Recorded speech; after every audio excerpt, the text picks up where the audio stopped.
Welcome to our 5-minute Bible study, book of Genesis. Today we are in Genesis chapter 39. We are looking, of course, at the story of Joseph. Joseph, of course, as a young man of 17, had been sold into slavery by his own brothers. He was carried off as a slave to the land of Egypt. He thought, of course, he would never see his family or his home again. But when he arrives in Egypt, we begin to see that God is still in control. We begin to see something of the wonderful character of this young man, Joseph.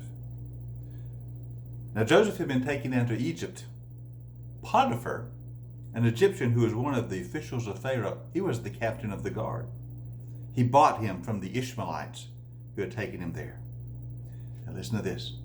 The Lord was with Joseph, so that he prospered, and he lived in the house of his Egyptian master.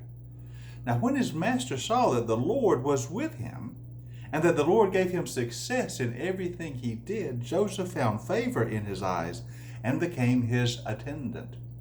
Potiphar put him in charge of his entire household. He entrusted everything to his care, everything that he owned. From the time he put him in charge of his household and all that he owned, the Lord blessed the household of this Egyptian because of Joseph. The blessing of the Lord was on everything Potiphar had, both in the house and in the field. So Potiphar left everything he had in the care of Joseph. Joseph was in charge.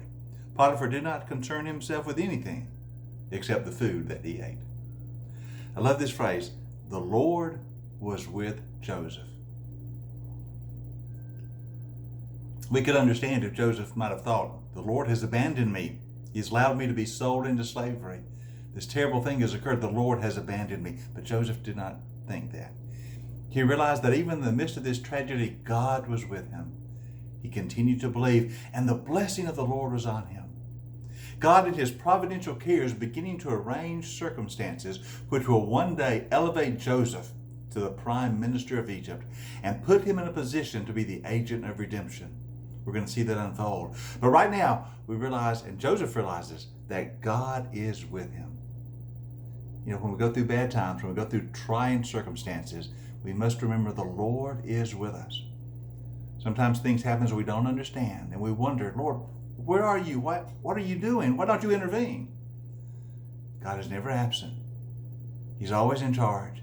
And if we'll trust him, he will always bring us through. He will always work good in every situation, as he was doing in the case of Joseph. Now, you may think it's strange that an Egyptian official would put a slave in charge of his entire household. That seems strange to us, but it was not strange in ancient times. Oftentimes, the estate manager would be a slave. And so Joseph becomes the manager of all of Potiphar's possessions. All is going well.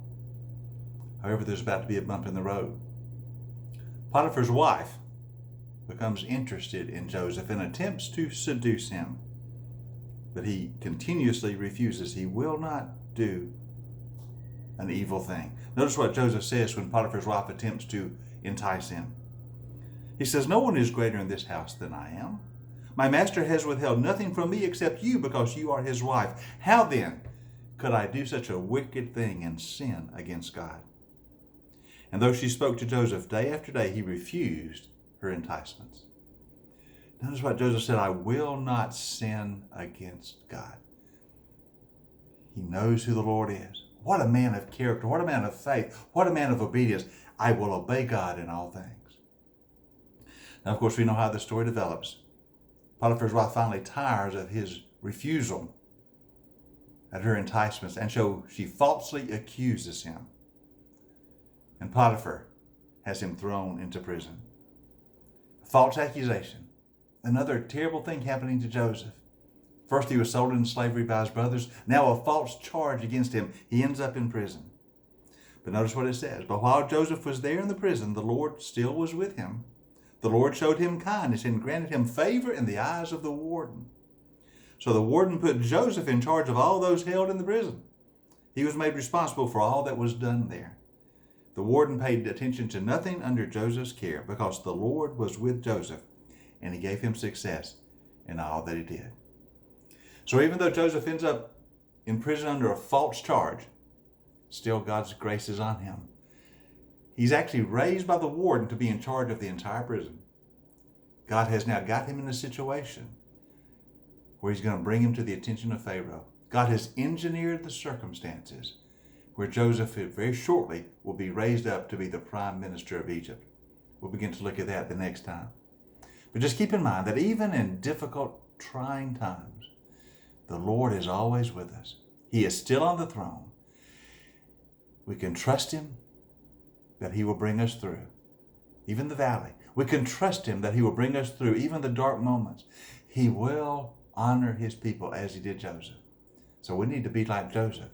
Keep holding to God. Keep trusting in the Lord, for he is still the King of Kings. He is still the Lord of Lords. He always brings his children through. Amen and amen. I look forward to seeing you next time in our 5-minute Bible study in the book of Genesis. We will continue this wonderful story of this godly man, Joseph. I'll see you then.